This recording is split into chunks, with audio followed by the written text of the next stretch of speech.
الحمد لله نحمده ونستعينه ونستغفره ونؤمن به ونتوكل عليه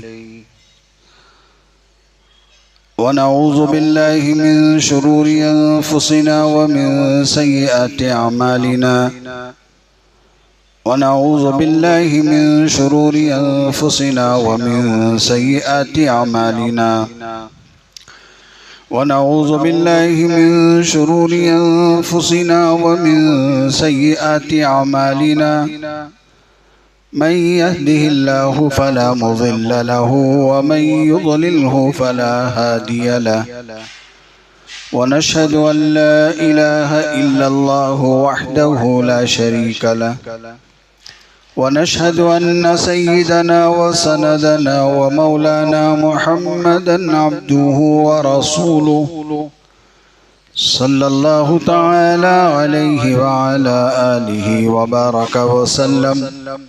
وبارك وسلم تسليما كثيرا أما بعد فقد قال الله تبارك وتعالى في القرآن المجيد أعوذ بالله من الشيطان الرجيم بسم الله الرحمن الرحيم إن الذين آمنوا وعملوا الصالحات سيجعل لهم الرحمن ودا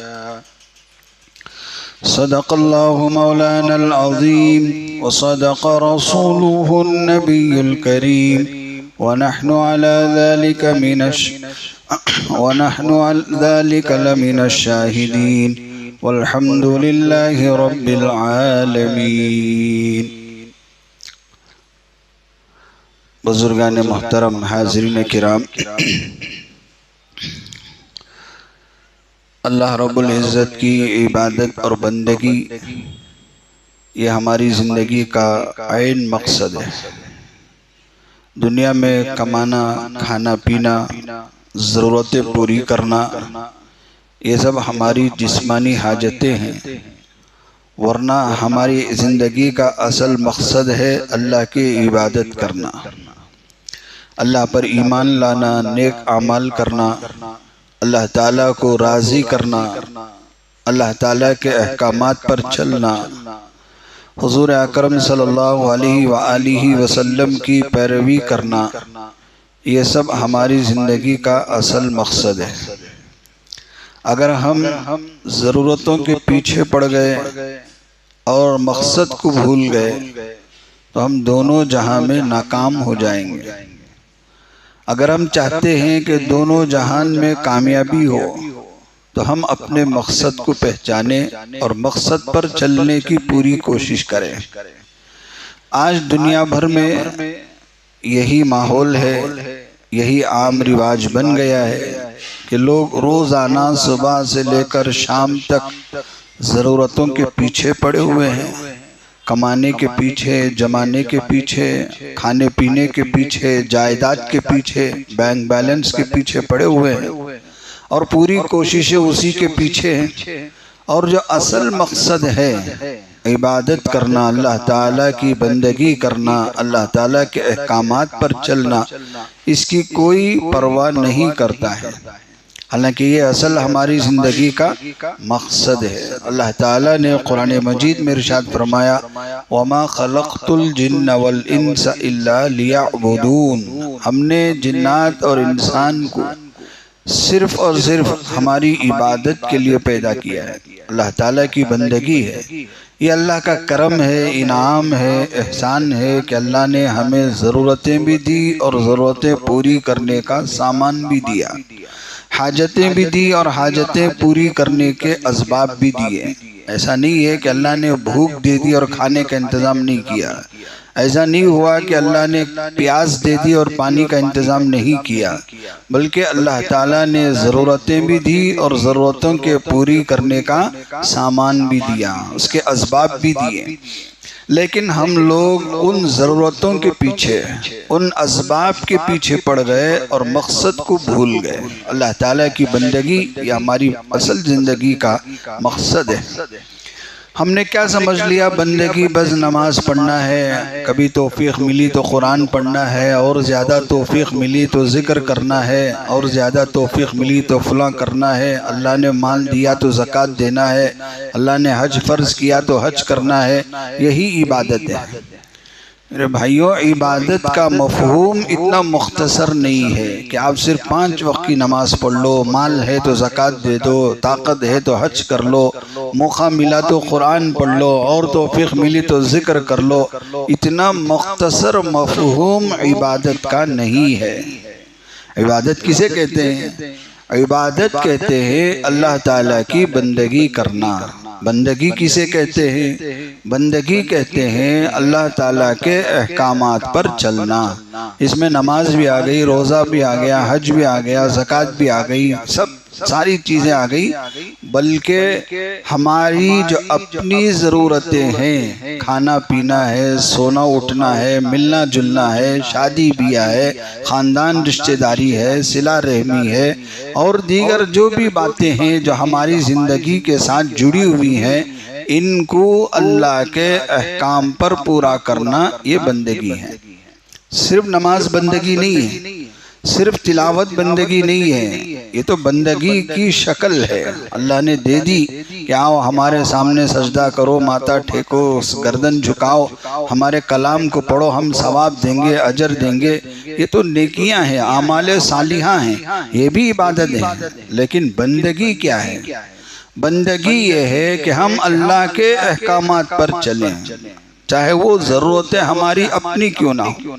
میں نے شادی کی، میں نے گھر بسایا، میں نے ضرورتیں بنائی، میں نے دکان سجائی، میں نے فلاں کام کیا، میرے اپنی ضرورت کے لیے، پیٹ پالنے کے لیے، بھوک مٹانے کے لیے، پیاس مٹانے کے لیے، ضرورت پوری کرنے کے لیے میں نے جو بھی دن بھر کا نظام بنایا ہے، اس کے پیچھے یہ دیکھنا ضروری ہے کہ اللہ کا حکم کیا ہے، نبی کی سنت کیا ہے، اس کے مطابق اپنی ضرورتیں پوری کرنا یہ بندگی ہے۔ یہ نہیں کہ آپ 5 وقت نماز تو پڑھ رہے ہیں لیکن باہر جا کے سود کھلا رہے ہیں، سود کھا رہے ہیں، یہ بندگی نہیں ہے۔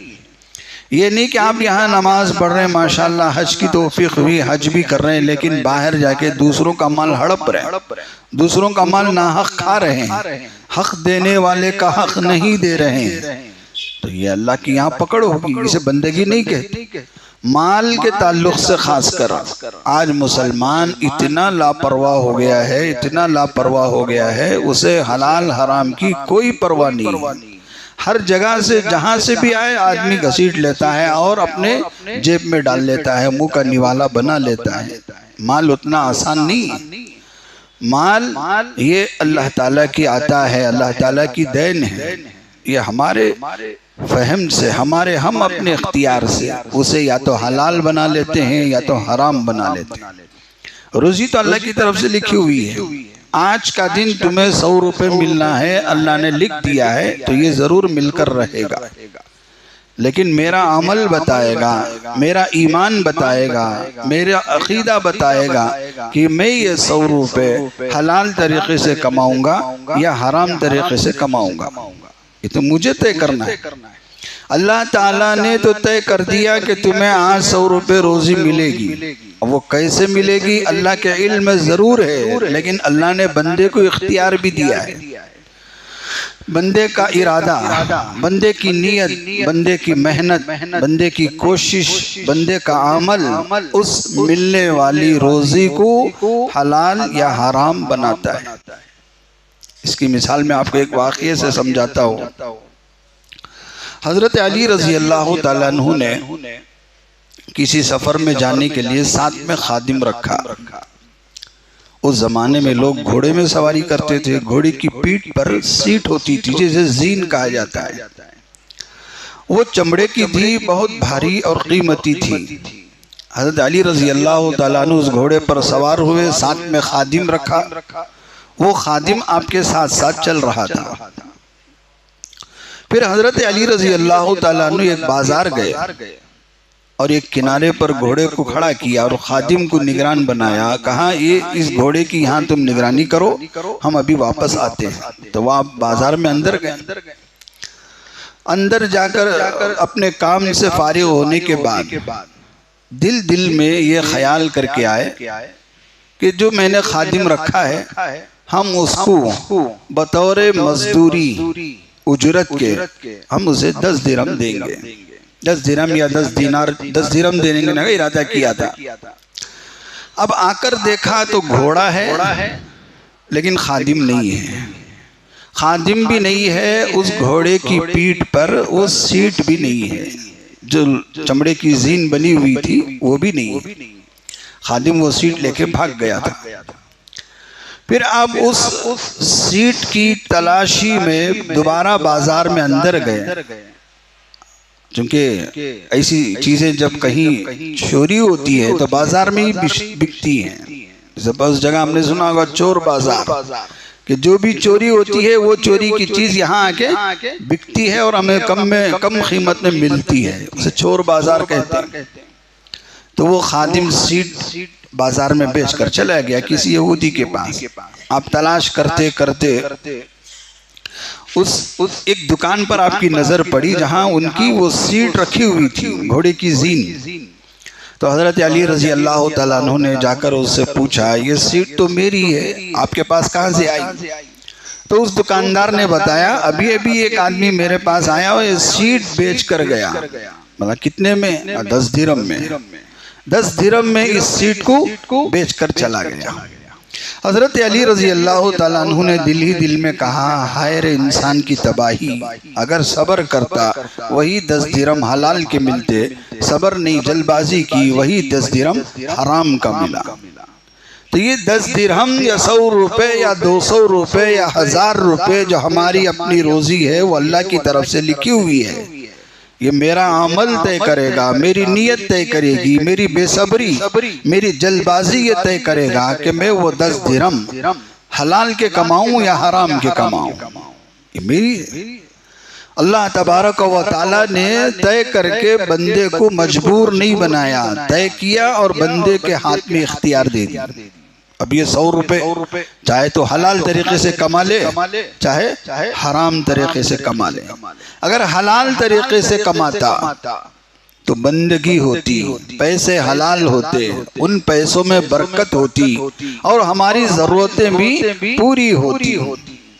اتنا ہی فرق ہے ہماری زندگی کا۔ ہم جلد بازی کر بیٹھتے ہیں، ہم صبر نہیں کرتے، ہم سوچتے ہیں ہمیں مل جائے، بس کہیں سے بھی مل جائے، کیسے بھی مل جائے لیکن مجھے ملنا ہے۔ یہ اس طرح کا جو ہوس ہے، اس طرح کا جو لالچ ہے، اس طرح کی جو ضد ہے آدمی کو حرام راستے میں ڈالتی ہے۔ آدمی صبر کر لے، اللہ پر بھروسہ کرے، اللہ پر توکل کرے اور اللہ کے حکم کے پابند رہے، کچھ بھی ہو جائے مجھے حرام کے قریب نہیں جانا ہے، تو پھر اللہ پاک اسے آزماتے ہیں، پھر نوازتے ہیں۔ کی تلاشی میں دوبارہ بازار میں اندر گئے، چونکہ ایسی چیزیں جب کہیں چوری ہوتی ہے تو بازار میں ہی بکتی ہیں۔ اس جگہ ہم نے سنا ہوگا چور بازار، کہ جو بھی چوری ہوتی ہے وہ چوری کی چیز یہاں آ کے بکتی ہے اور ہمیں کم قیمت میں ملتی ہے، اسے چور بازار کہتے ہیں۔ تو وہ خادم سیٹ بازار میں بیچ کر چلا گیا کسی یہودی کے پاس۔ آپ تلاش کرتے کرتے اس ایک دکان پر آپ کی نظر پڑی جہاں ان کی وہ سیٹ رکھی ہوئی تھی، گھوڑے کی زین۔ تو حضرت علی رضی اللہ تعالیٰ عنہ نے جا کر اس سے پوچھا یہ سیٹ تو میری ہے، آپ کے پاس کہاں سے آئی؟ تو اس دکاندار نے بتایا ابھی ایک آدمی میرے پاس آیا اور یہ سیٹ بیچ کر گیا۔ مطلب کتنے میں؟ 10 درہم میں، 10 درہم میں اس سیٹ کو بیچ کر چلا گیا۔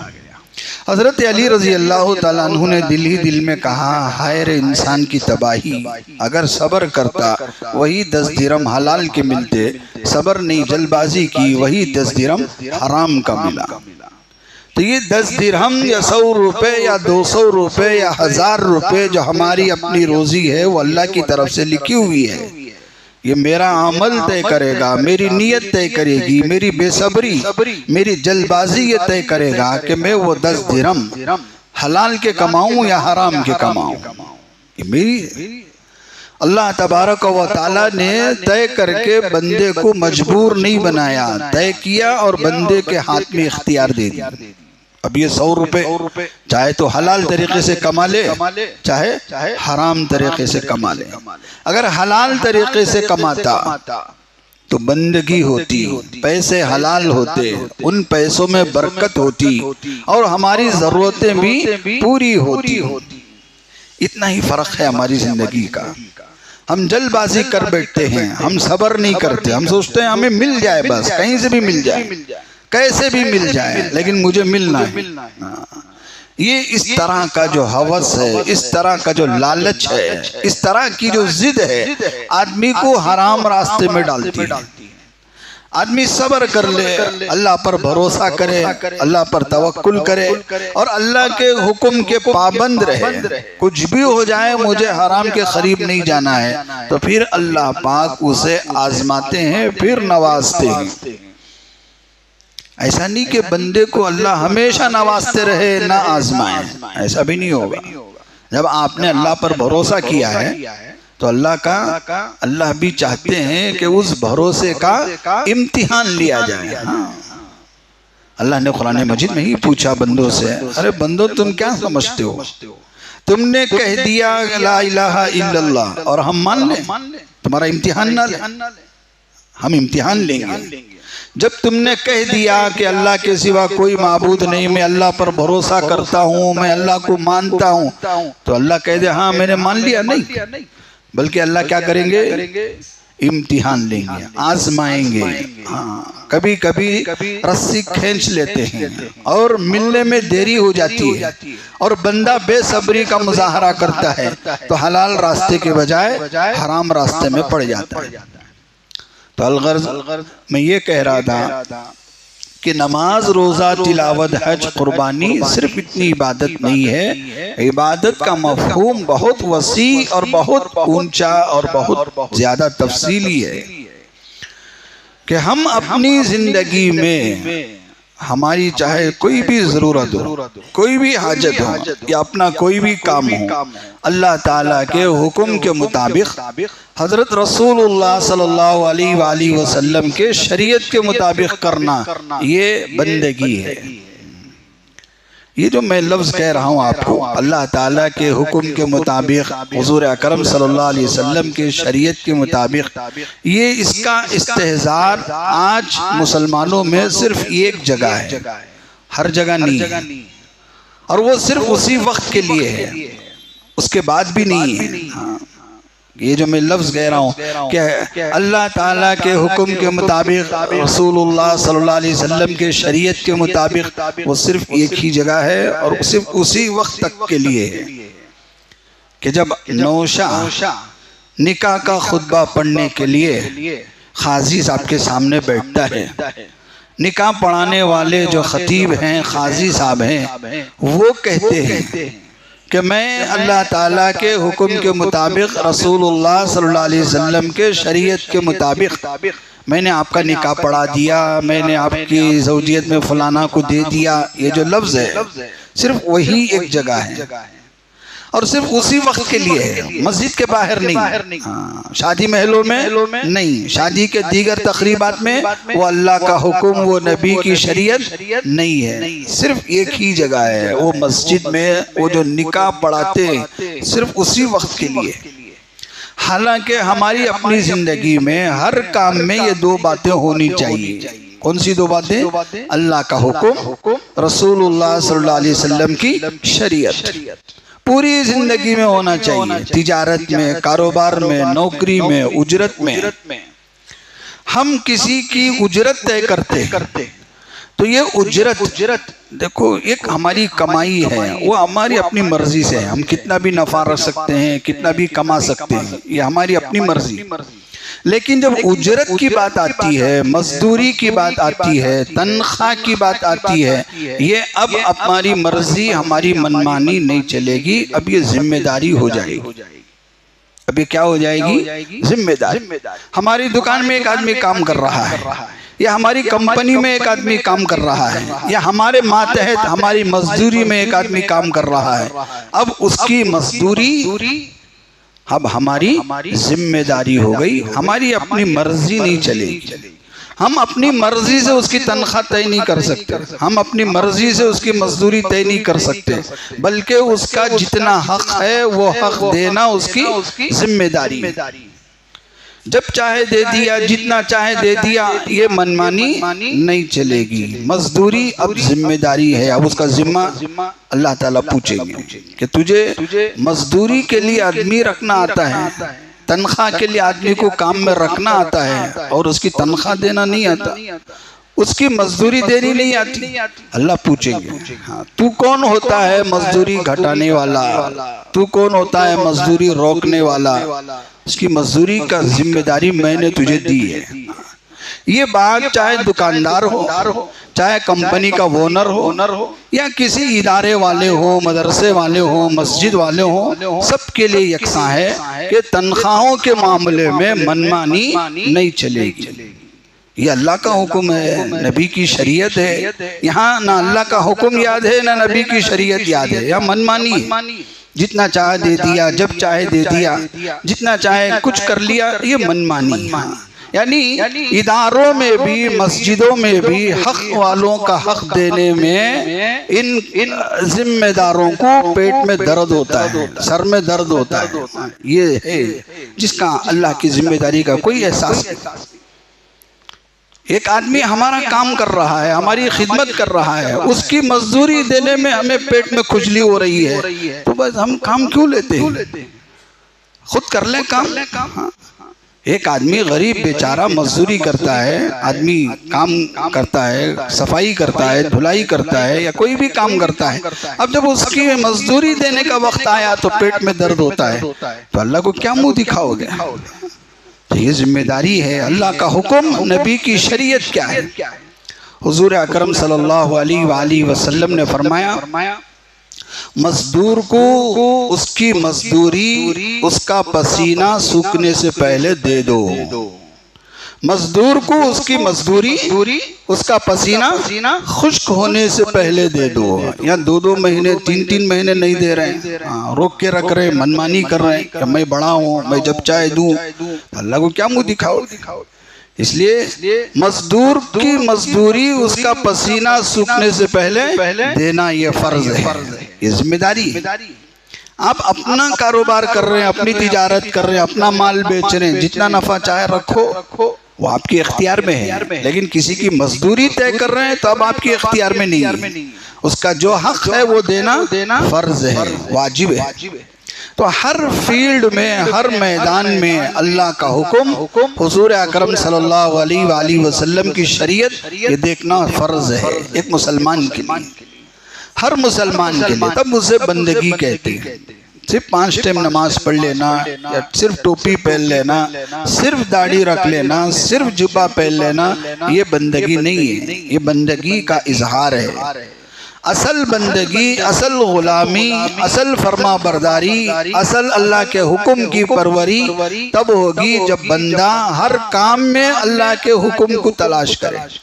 بھئیاں اللہ کا حکم کیا ہے، نبی کی شریعت کیا ہے، لیکن افسوس کہ وہ اللہ کا حکم، وہ نبی کی شریعت صرف مسجد میں بیٹھے نکاح پڑھنے تک دیکھی جاتی ہے، باقی زندگی میں اللہ کا حکم، نبی کی شریعت کو کسی کی پرواہ نہیں ہوتی، سب بھول جاتے ہیں کہ شریعت کیا ہے، شریعت میں کتنا حق ہے، شریعت میں کیا ضروری ہے، یہ کوئی نہیں دیکھتا۔ پھر بولتے ہیں بعد میں دیکھ لیں گے، بعد میں کیا دیکھو گے، بعد میں پھنسو گے، بعد میں اس طرح پھنسو گے کہ نکل نہیں پاؤ گے، نکل نہیں پاؤ۔ ایک آدمی اپنا گھر کا ذمہ دار ہے، وہ تو پورا کرنا ہی ہے، لیکن ایک آدمی مدرسے کا ذمہ دار ہے، مسجد کا ذمہ دار ہے، کمپنی کا ذمہ دار ہے، تو وہ اپنے اختیار سے ہوا ہے، نہیں لیتا تو کوئی ذمہ داری نہیں تھی، جب لے لیا اب ذمہ داری ہے، مت پھنسو، اللہ کے لیے مت پھنسو۔ اگر آپ ذمہ داری نہیں نبھا سکتے تو استعفیٰ دے دو، مسجد کے ذمہ دار ہونے کے لائق نہیں ہو، استعفیٰ دے دو۔ خامخواہ آپ ذمہ دار بن کے منمانی کرو گے تو اللہ کے یہاں پکڑے جاؤ گے، اور اس طرح پھنسو گے پھر نہیں نکلو گے۔ تو یہ جو ذمہ داری اللہ نے دی ہے وہ ذمہ داری پوری کرنے کے لیے دی ہے، منمانی کرنے کے لیے نہیں۔ تو اللہ کا حکم، نبی کی شریعت ہر فیلڈ میں دیکھنا چاہیے، ہر فیلڈ میں غور کرنا چاہیے کہ یہ اللہ کا حکم کیا ہے، نبی کی شریعت کیا ہے۔ میری اپنی زندگی میں منمانی نہیں چل سکتی تو دکان میں، کمپنی میں یا اداروں میں، مسجدوں میں منمانی کیسے چلے؟ اللہ کا حکم، نبی کی شریعت دیکھنا ہوگا، اس کے مطابق اسے پورا کرنا ہوگا، ورنہ اللہ کی پکڑ ہوگی، پھر ہم نہیں نکل سکیں۔ تو الغرض میں عرض کر رہا تھا کہ اللہ کی بندگی کہتے ہیں ہر کام میں، ہر ضرورت میں اللہ تعالیٰ کے حکم کے مطابق چلنا، یہ بندگی ہے۔ کہ میری اپنی شادی ہے تو میں کیسے کروں؟ اللہ کا حکم کیا ہے، نبی کی شریعت کیا ہے؟ شادی میں آدمی کس کو معیار بناتا ہے؟ لڑکا لڑکی کے چننے میں، انتخاب کرنے میں آج آدمی کس چیز کو بنیاد بنا رہا ہے؟ حدیث میں ہے، حضور اکرم صلی اللہ علیہ وسلم نے فرمایا، نکاح کا معیار 4 باتیں، 4 چیزوں کو دیکھ کر آدمی لڑکی یا لڑکے کا انتخاب کرتا ہے۔ ایک اس کی خوبصورتی، ایک اس کا خاندان، ایک اس کا مال، اور ایک اس کا دین۔ دینداری کیا ہے؟ دینداری ہے یا نہیں ہے؟ یعنی تو مال کا اسٹیٹس کیا ہے؟ مالدار ہے، کروڑ پتی ہے، لکھ پتی ہے، جائیداد ہے، یا اس کا خاندان بڑا ہے، علاقے میں، پورے شہر میں بڑا نام ہے، بڑا اونچا خاندان ہے، یا خوبصورت ہے، سب سے زیادہ خوبصورت۔ تنکح المرأۃ لأربع، 4 چیزوں کو دیکھ کر آدمی عورت سے شادی کرتا ہے۔ لحسنها ولجمالها، بے پردگی، اسٹیج پر ڈانس، سب چل رہا ہے۔ ایک مسلمان گھرانے کی شادی اسلامی شادی نہیں ہے، غیر اسلامی شادی ہے۔ مسلمان گھرانے کی شادی، ایک مسلمان گھرانے کی شادی آج اس حد تک نیچے گر گئی ہے بے حیائی اور بے پردگی میں، خود یہود اور شیطان دیکھ کر شرمانے لگے ہیں کہ ہائے یہ مسلمان ہے۔ تو یہاں کیا نہیں ہے؟ اللہ کا حکم نہیں ہے، نبی کی شریعت نہیں ہے، اللہ کی بندگی نہیں ہے۔ آدمی خون پسینہ ایک کر کو گھر بناتا ہے، وہ گھر بنانے میں بھی اللہ کا حکم نہیں ہے۔ کہاں جا کے لون لیا، کہاں جا کے حرام کے پیسے لیا، کہاں جا کے سود کے پیسے لیا، اب آ کے گھر بنایا۔ اب گھروں میں طرح طرح کے کام۔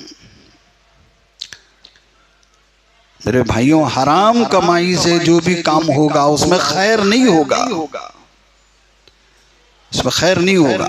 محنت کر کے اتنا لمبی، اتنی اونچی عمارت، بڑی بلڈنگ بنایا، 4 افٹر کی، 5 افٹر کی، 10 مالک، انہیں جانے سے پہلے شیطان گھس جاتا ہے، جن گھس جاتا ہے، بھوت گھس جاتا ہے، جہاں کو بیٹھ کو ایک وارم بھی نہیں، پریشانیاں شروع۔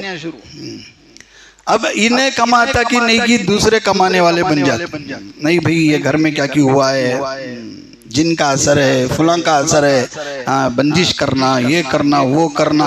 انہیں گھر بنایا سو انہیں خود اچھا رہنے، دوسرا اچھا ہے، انہیں گھر بنا، انہیں اچھا نہیں ہے، دوسرا اچھا ہے۔ اتنے لاکھ ہوتا ہے، اتنے ہزار ہوتی ہیں، اتنے لاکھ، انہیں اچھا ہے کھا پی کو۔ کیوں؟ پوری کمائی حرام کی تھی۔ آئندہ خیر نہیں رہے گا۔ خیر، بھلائی، برکت چاہتے ہو تو اللہ کے حکم پہ آ جاؤ، نبی کی شریعت پہ آ جاؤ۔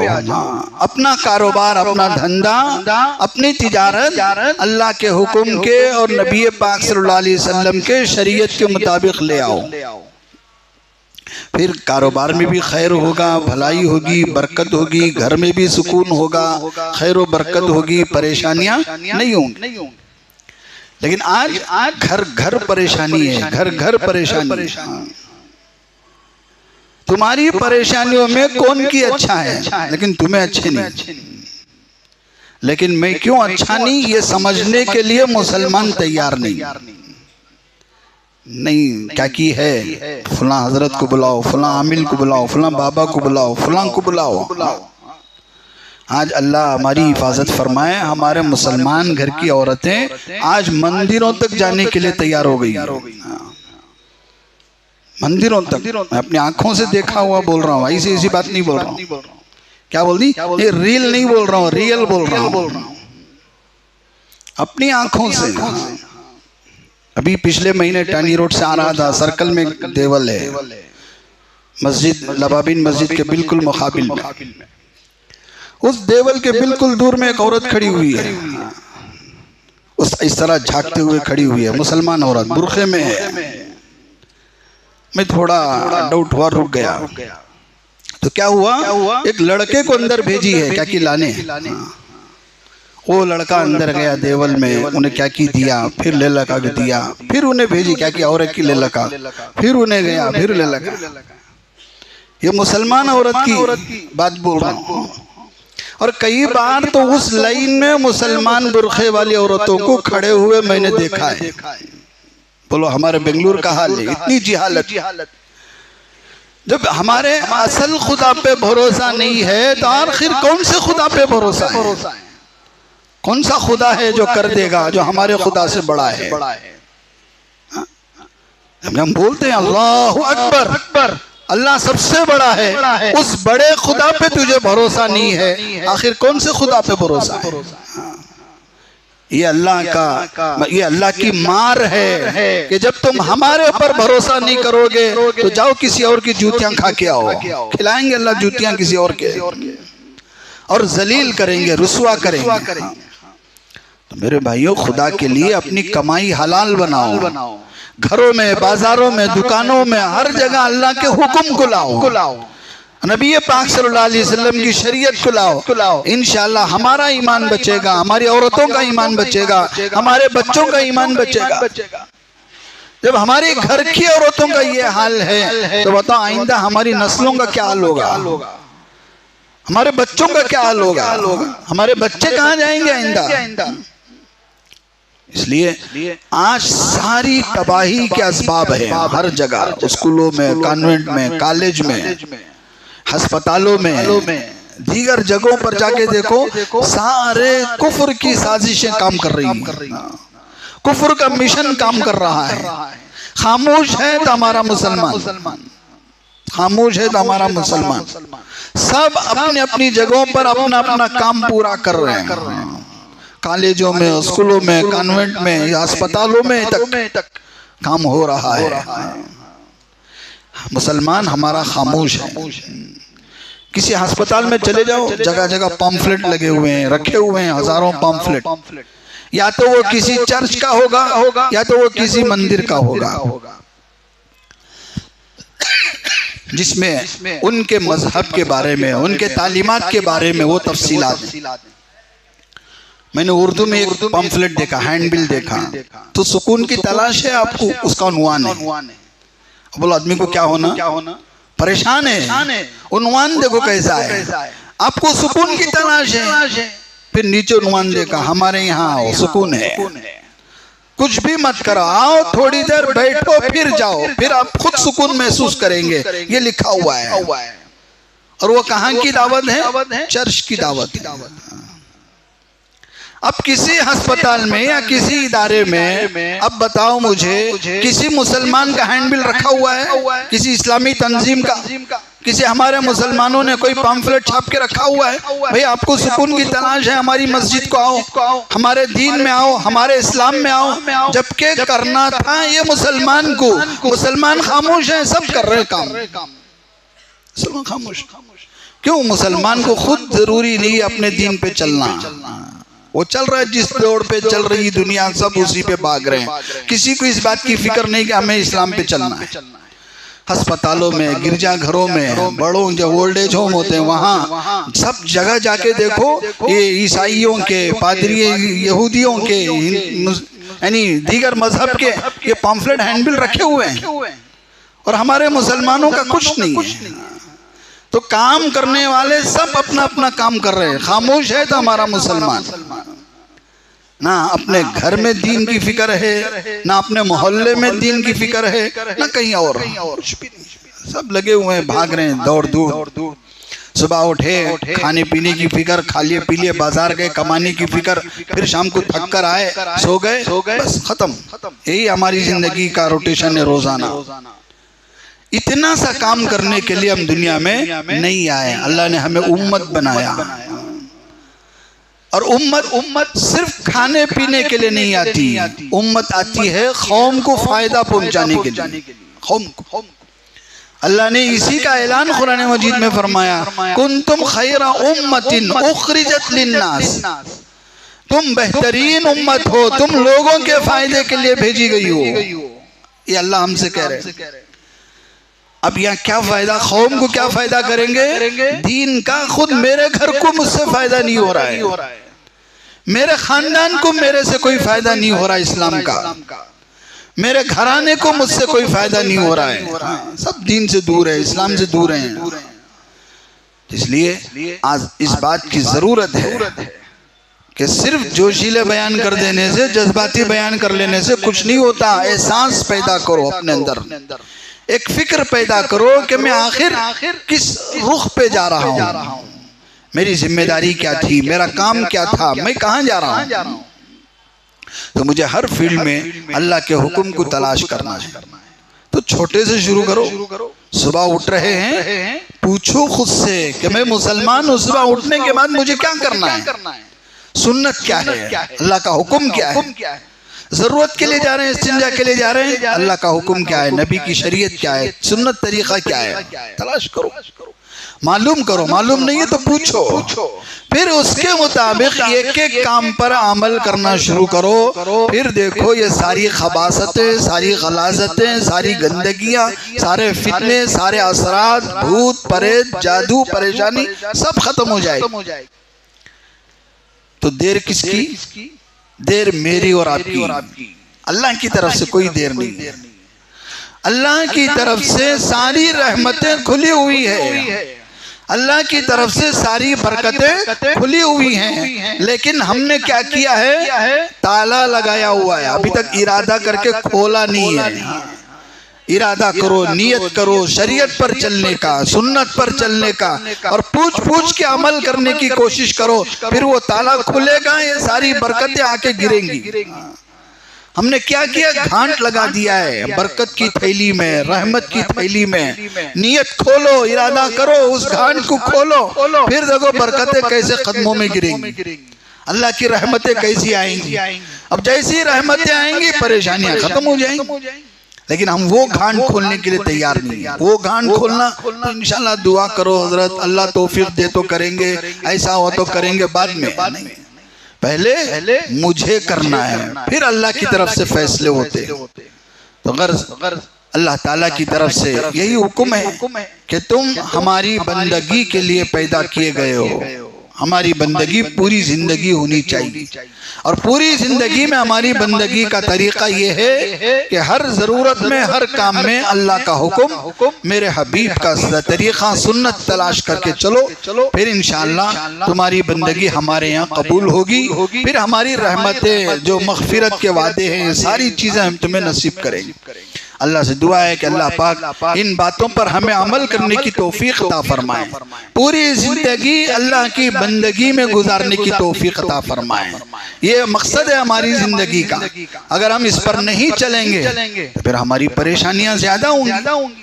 اس لیے گزارش ہے عمل کریں۔ دوسری گزارش، یہ جو شور آپ سن رہے ہیں یہ ہر جمعہ زیادہ ہی ہوتا جا رہا ہے، یا تو اس اللہ کے بندے کو اوپر بھیج دو، یا کسی پیچھے مقام پہ بٹھا دو، سمجھا دو محبت سے، خامخواہ اس کو تماشا کرنا، اس طرح شور کرنا، یہ مسجد کے ادب کے خلاف ہے۔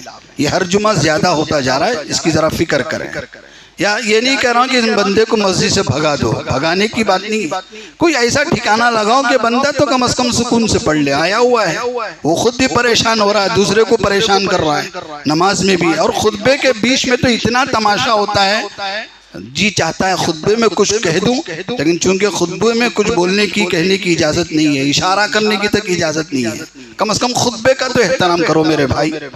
خطبہ عربی خطبہ ہے، میں بار بار کہتا ہوں، کوئی اٹھنے کی ضرورت نہیں ہے، عین خطبے کے وقت خدمت کا جذبہ جاگتا ہے، کوئی حسیر لے کے کھڑا ہو جاتا ہے، کوئی یہ لے کے کھڑا ہو جاتا ہے۔ بھئی خطبے میں نماز تک نہیں پڑھنا ہے، آپ کو خدمت کے لیے کس نے کہا؟ خطبے میں ذکر تک نہیں کرنا ہے، آپ کو بات کرنے کے لیے کس نے کہا؟ یہاں اشارے بھی ہو رہے، بات بھی ہو رہے ہیں، ارے آخر کہاں چلو گے شریعت پہ؟ مسجد میں بھی، جمعہ کے وقت میں بھی شریعت پہ نہیں چلنا ہے تو آخر کہاں چلو گے؟ اس لیے اللہ سے ڈرو، یہ مسجد ہے، اللہ کا گھر ہے، میرے اور آپ کے کسی کے باپ دادا کا گھر نہیں ہے، یہ اللہ کا گھر ہے۔ تماشے مت کرو، اللہ ہم سب کو معاف فرمائے۔ نمازوں کے بعد جاتے ہوئے گزارش ہے، مسجد رب العالمین۔